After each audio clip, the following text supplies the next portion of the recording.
Liberalisation continued, तो क्यों हुआ? What were the reasons for these economic reforms? Aditya, what were the reasons for economic reforms, जल्दी से बताएं। Liberalisation continued, industrial reforms, industrial sector reforms done, financial sector reforms done. Next, tax reforms. Liberalisation में ही सबसे ज्यादा content है पढ़ने वाला, प्राइवेटाइजेशन ग्लोबलाइजेशन तो छोटे छोटे हैं। टैक्स रिफॉर्म्स क्या आई? टैक्सेस दो टाइप के होते हैं, एक होता है डायरेक्ट टैक्स, एक होता है इनडायरेक्ट टैक्स। डायरेक्ट टैक्स क्या होता है? Tax, a tax in which the burden, the liability to pay the tax and the burden to pay the tax falls on the same person. Government ने जिसके ऊपर tax impose करा उसी को देना है। burden of the tax and the liability of the tax falls on the same person. Direct tax, income tax जो होता है डायरेक्ट टैक्स होता है, कॉर्पोरेट टैक्स डायरेक्ट टैक्स होता है, वेल्थ टैक्स भी डायरेक्ट टैक्स होता है। जिसके ऊपर इंपोज किया जा रहा है उसी को पे करना है, आप बर्डन को शिफ्ट नहीं कर सकते। On the other hand, indirect tax में क्या होता है? इनडायरेक्ट टैक्स में the burden can be shifted. Government ने इंपोज करा seller of the goods and services पे, सर्विस प्रोवाइडर पे, उसने बर्डन शिफ्ट करा कंज्यूमर पे, उसने बर्डन शिफ्ट करा कंज्यूमर पे। तो indirect tax, for example GST, हम केक खरीदने गए, लगा दिया उन्होंने 18% जीएसटी।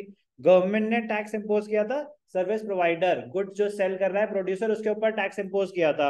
1000 रुपए का केक बेच रहा था, हमारा बिल बना 1180 का, तो उसने क्या करा? 180 का टैक्स हमसे कलेक्ट करा और गवर्नमेंट को पे करा।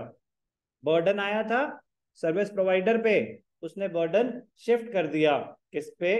कंज्यूमर पे। इसलिए इसको इनडायरेक्ट टैक्स बोला जाता है, क्योंकि इनडायरेक्टली हम ही पे कर रहे हैं। बात समझ आई? Direct tax, tax reforms refer to the reform in the government's taxation and public expenditure policies which are collectively known as its fiscal policy. Taxes दो टाइप के होते हैं, direct tax consists of taxes on the incomes of individuals as well as the profits of the business, the corporate tax. Meaning समझाना जरूरी नहीं, समझा आता ही होगा आपको। डायरेक्ट टैक्स कोर्स में हमारे गवर्नमेंट बजट में दोबारा आएगा, इसलिए अभी से आपको थोड़ा सा इंट्रोडक्शन दे देता हूं।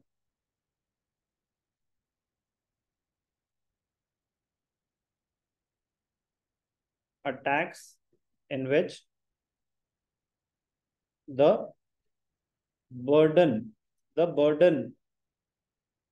to pay the tax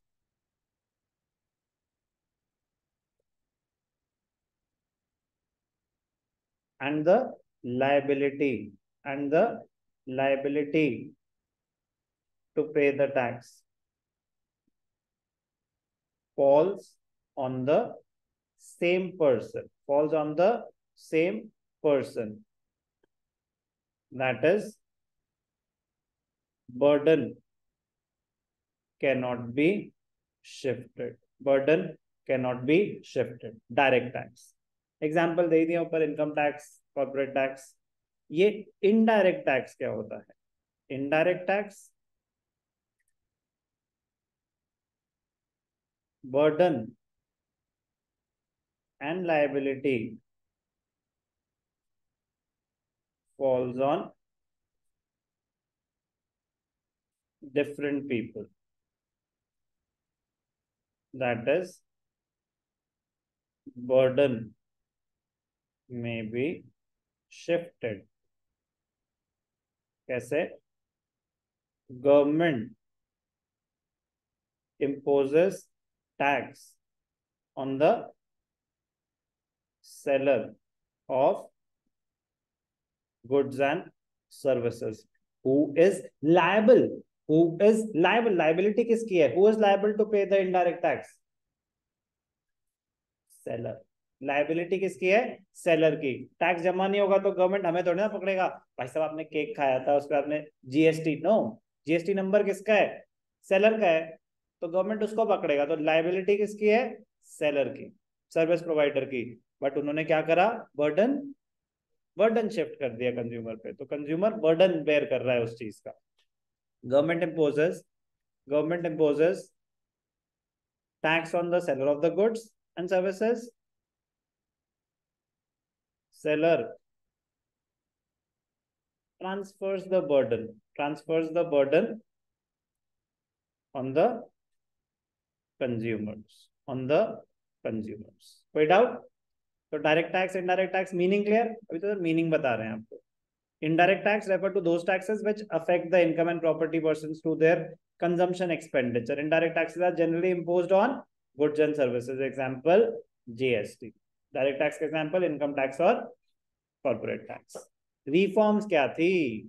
Rationalization of direct taxes. Since 1991, there has been a continuous reduction in the income and corporate tax, as high taxes were an important reason for tax evasion. कह रहा tax rate ज्यादा रखोगे चोरी करेंगे लोग, tax rates कम करोगे तो ज्यादा लोग पे करने के लिए अग्री कर जाएंगे. तो हर साल थोड़ा बहुत रिविजन होता है टैक्स स्ट्रक्चर में, होता है ना. स्लैब चेंज हो गया, अप टू 5 लाख कोई टैक्स नहीं देना, अप टू 2,50,000 होता था. वो धीरे धीरे स्लैब्स चेंज होते रहते हैं. Point is rationalisation of direct taxes, मतलब टैक्स रेट्स कम करते चलो. पॉपुलेशन बढ़ रही है, ज्यादा लोग टैक्स भरेंगे तो गवर्नमेंट की ओवरऑल कलेक्शन तो बढ़ी जाएगी ना. आप टैक्स रेट्स हाई रखेंगे फिर लोगों के पास रीजन होगा चोरी करेगा कि इतने पैसे कौन दे, हम 100 रुपए कमाएं 50 रुपए टैक्सेस में दे दें, तो फिर कहेगा कोई बात नहीं भाई सॉरी अपा ना दे रहे टैक्स. तो होता है. लेकिन अगर टैक्स रेट अगर होगा कि 10% देना है, करे कोई बात नहीं, क्लीन जिंदगी जिएंगे, टैक्स भी भरेंगे और कोई टेंशन नहीं. It is now widely accepted that moderate taxes of income tax encourage savings and voluntary disclosure of income. तो rationalization of direct taxes हुआ, मतलब reduction, continuous reduction in the tax rates. However, tax reductions negatively affected the development and welfare expenditure of the government, क्योंकि initially they directly hit the collections. कि आपने tax rate कम तो कर दिए, but आपने तो सोचा था ज्यादा लोग भरेंगे, ज्यादा लोग नहीं भर रहे टैक्स, तो जितने लोग भर रहे हैं उनके टैक्स कलेक्शंस कम हो गई क्योंकि आपने तो टैक्स रेट रिड्यूस कर दिया. तो फायदा तो तब होगा ना जब number of people filing their tax returns वो बढ़ जाए. तो वो उस टाइम पे इमीडिएट डायरेक्ट इम्पैक्ट नहीं आया, धीरे धीरे बढ़ता जा रहा है. समझ आ रहा है ना? आपने इस उम्मीद में प्राइसेस कम करे किसी कमोडिटी के, आप सेलर हो, कि ज्यादा लोग खरीदेंगे. अब ज्यादा लोगों ने नहीं खरीदा, जितने खरीदते थे उतने लोगों ने ही खरीदा, तो रेवेन्यू तो पहले से भी कम हो जाएगा. हो गया उस टाइम पे. रिफॉर्म इन इनडायरेक्ट टैक्सेस, यहाँ तो बहुत major reform, considerable reform have been made in indirect taxes to facilitate establishment of common national market for goods and commodities. GST इसका एग्जाम्पल है सबसे बड़ा. Reform of indirect taxes. Simplification of the process. Similar points. In order to encourage better compliance on the part of taxpayers, many procedures have been simplified. GST Act was passed in the Parliament on 29th March 2017 to simplify and introduce a unified indirect tax system in India. The Act came into effect from 1st July. Act was passed on 29th March 2017. It became effective on 1st July 2017. GST has been successful in generating additional revenue. मतलब ये तो एक चमत्कार की तरह आया government के लिए, मतलब उनके जो कलेक्शंस हैं वो ड्रास्टिकली इंप्रूव हो गई इसकी वजह से और बढ़ती जा रही है. मतलब मंथली कलेक्शंस पता है कितनी है? Monthly collections, any idea? कुछ भी एक मतलब एस्टिमेटेड फिगर कौन सा आपको पता होगा? 50 लाख, 50 लाख करोड़, मतलब कुछ भी. Any idea? अभी 1.61 लाख, मतलब वो हाईएस्ट एवर कलेक्शन हुई है. 1.61 लाख, मतलब ऐसे ही कुछ पर मंथ बहुत होता है, पर मंथ बहुत होता है, ठीक है ना. 1.6 लाख करोड़, 32 लाख तो टोटल मनी इन सर्कुलेशन है, जस्ट फॉर रेफरेंस, ठीक है ना. तो मतलब 50 लाख करोड़ मतलब, लेकिन ठीक है गैस बोला ना सर आपने अपने ऐसे बोला, ठीक है ना. 1.61 लाख करोड़ मंथली कलेक्शन बहुत अच्छी, बहुत ही.